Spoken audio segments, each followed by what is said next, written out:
Hi everyone, my name is Brian and this is the fish tank experiment. So today we're going to talk about CO2 systems and how much it'll cost you to set one up in your fish tank if you purchase it from your pet store versus how much less it can cost you if we find the best possible option. So today I'm going to set up these two CO2 systems in my fish tanks and we'll talk about the cost and how to set it up. And either option that you go with should be able to save you quite a bit of money, but let's get started. All right, so let's take a look at some of these store prices. So starting out with the regulator, this thing is priced at $250. That's a lot of money. That is a lot. Next, we have this 5-pound CO2 cylinder, and this thing was priced at $115, which is not bad. Okay, this is the one I ended up purchasing, and I found some online for $100, but the convenience of just picking it up and taking it home was fine. Next, we have some CO2 tubing. Now, the one I found online had specs as to why it was CO2 tubing. This one, not so sure. And then lastly, we have these diffusers. And if you saw the price, these are $30. And I'm not sure why they're $30, but that's just what the store is charging. So my advice would be to save your money and not pay these really high prices. But let's take a look at how much all of this would have cost if we would have purchased it at the pet store. All right, so here is the list of everything we would have purchased. And after adding up all the numbers, it would have come out to $418. So let's just remember that number. All right, so after a couple hours of searching for better prices and reading dozens of reviews, I found really good quality alternatives for the best price I could find. All right, so this is the F-Zone dual stage CO2 regulator. And this one is the same as the other ones, except that this one only cost $135 instead of $250 or $220 like the other ones. Next is a 5-pound CO2 cylinder, and this one is $100, which is a better deal than the $115 that I paid. However, I didn't purchase this one myself, so I can't vouch for it. I just know it's a better price. And here is the CO2 tubing that I went with. I bought 2 packs of this, and actually when you physically have it in hand, it's a lot thicker and more heavy duty than most other standard air tubings. So I think that's why it's CO2 proof. But yeah, it was only $10, pretty good price. Lastly, this is a $10 diffuser kit, and it comes with a diffuser, a check valve, and a U-tube piece of glass that just hangs on your fish tank. So compared to the first one for $30, a 3-piece $10 kit is a lot better. And here's everything in an Amazon cart. So the regulator, the CO2 cylinder, CO2 proof tubing, and the diffuser 3-piece kit, and it all totaled out to $255. So compared to the initial price of $418, we saved $163 here. So I understand this is a very large amount of CO2, and it definitely is a very heavy duty system, but the reason I chose it is because I'll be able to feed 2 fish tanks with this regulator. So I'll have a 60-gallon connected here and a 30-gallon connected here. So with this setup, I should only have to refill this cylinder maybe once per year or twice at most. All right, so we've saved quite a bit of money so far, but let's say you don't really have a need for this much CO2 because maybe you have a smaller aquarium, or maybe because there's not enough room for a large system like this. So the other option is to go with the mini regulator setup. So this is a $67 regulator, and this is a $30 20-ounce paintball CO2 tank. So after setting this up, all you really need is your $10 diffuser kit and $10 hoses. And I'll get you the total of this on the computer. Right, so I originally wanted to use this $67 regulator. However, I noticed that the F-Zone website had removed it, and also some of the sold kits on Amazon had been missing instructions. So I just went ahead and switched it to this $95 F-Zone regulator, and that one came with instructions and it was listed on the website, so I know it wasn't discontinued.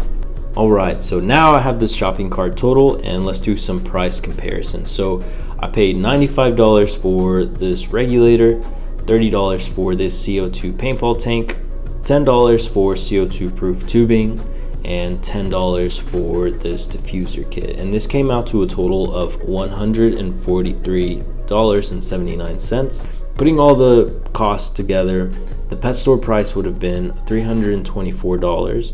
The online website would have cost us $241, and the system that I purchased only cost $144. These are the best systems I could find, and I did add a link to everything here in the description of the video to make it easier for you to find. And now we'll get this one set up with both of my fish tanks. So you don't necessarily have to do it the way I do. So the first thing I did was to add the CO2 tubing and then fill the drop counters with water. And then again, I put the CO2 tubing connections back on. And then I wanted to place this open to the eye, because I thought with the gauges and the tubing and the cylinder, it would look cool. So I just kind of put it in my living room display. And I ran the tubing to each one of my tanks. And I believe it's like 5 or 6 feet of tubing going each way. So not the closest, but I don't think that has any effect on it. So here's that diffuser kit. It came with the diffuser, a check valve, and the U-tube. And here's that valve. It's pretty good quality. I was expecting for this price to play a bit of a risk, but it ended up being just fine. So I suction cupped the line against the wall so I wouldn't confuse it with all the other cables running back there. But yeah, once I set everything up, it was a pretty solid system.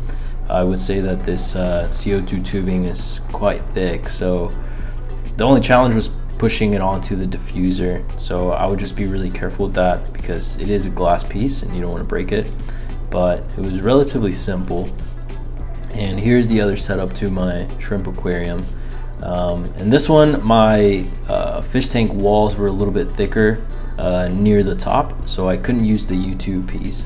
But anyways, here's me activating the system, opening the CO2 lines, and as you can see, it takes a little bit of fine adjustment at first, because all you have to do is open both valves and the CO2 starts going out. And so the point of the bubble counters or the drop checkers is to adjust how much flow you get of CO2 into your fish tank. And so that got done. All right, so let's talk about getting these filled or refilled. So when you purchase a brand new one, you will have to take it to a welding store or welding shop, and they will have full ones there. And how it works is that you bring in your new one and they trade it out or swap it for a full one. And it's a very fast process, very quickly and convenient. The only downside is that you may not get a brand new cylinder that's as clean or in good as a shape as the one you brought in. It'll work the same, but it'll just look a little different. And one way to go around this is to ask them for one of the newer ones or one of the cleaner ones. And that's what I did. I told them that this is gonna go on a fish tank, so could I get one of the newer ones, please? And they were really nice about it. They gave me this one, which looks identical to the one I brought in. So that was nice of them. And also, you should expect to pay around $20 when you swap the cylinders. But again, this should only be about a once or twice per year expense. So, all right, so now we're gonna set up our smaller CO2 system. And a quick note about these paintball cylinders is that before you purchase one, you should check your local businesses or local stores to see if they can refill these for you, because I tried a few places and they told me they no longer provided that service until I called the paintball center, and they were able to very easily and quickly refill this thing for free. So make sure you do that before you purchase a system like this. But anyways, once you're set up, all you need to do is connect your regulator. And one thing, or two things actually, you'll have to change this adapter to a paintball cylinder adapter. It comes in the kit. And then you'll also have to tighten a screw that's underneath this needle valve in order for it to be locked into place.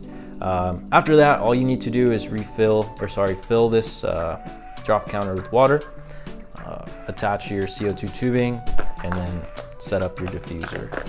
That's it. All right, so here's the assembly for this system. So I think it's better to build it when it's not attached to the regulator. That way when you add your water, or more specifically attach your CO2 tubing, you're not adding weight or pressure onto the regulator and you won't bend anything. See, like I'm adding quite a bit of force here and I'm pressing all of that into my own hand and not the regulator. So that's my only piece of advice here. So once that's done and built up, all you have to do is screw it onto the regulator, make sure it's tight, and you're good to go. And lastly, this all just screws onto the cylinder, and you want to make sure every valve is shut or everything is tightened in the off position, and you're good to go. And then once you connect it to power, that little red light will come on, and all you need to do now is open the main valve and turn on the needle valve, and you will get your flow going. And it just takes adjustment for you to get the adequate amount of CO2 flowing into your tank. And here's what it looked like on this 10-gallon aquarium.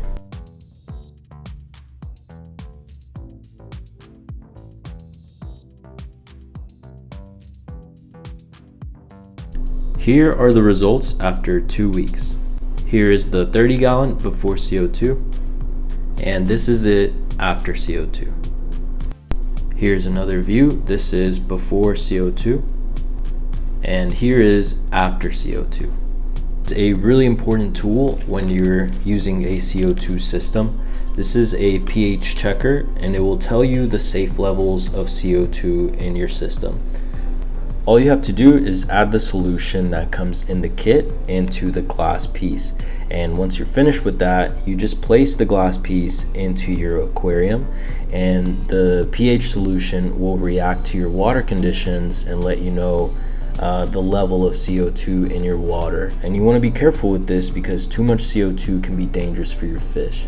So in the morning, I turned on my CO2 system, and as the hours went by, I was able to capture the color changing of the solution. So it started out as a darker blue, and slowly it made its way into a green color. So again, you want to be really careful, because if this ever gets too much CO2, you will suffocate your fish. So once I reached that green color, I went ahead and turned off my CO2 system and let the water stay at this green level for the rest of the day. I wanted to do a quick comparison on the plants. So here is a plant that grew with CO2 for the last 2 weeks, and here's a plant that grew without CO2 for the last month. And really the width of the plants is really different. So with CO2, they're able to grow a lot wider and bushier than they can grow without the CO2. I really hope these CO2 systems and information will be useful for you. I think CO2 systems can be really beneficial for your aquariums, and they're even better when you can get them for a really good price. And lastly, here is this baby fish that was born in the all shrimp aquarium. So I'm sure I'll do an update on this in a couple of weeks, but it's been really funny to see him swim around. All right, that's it for today's video. Thank you so much for watching.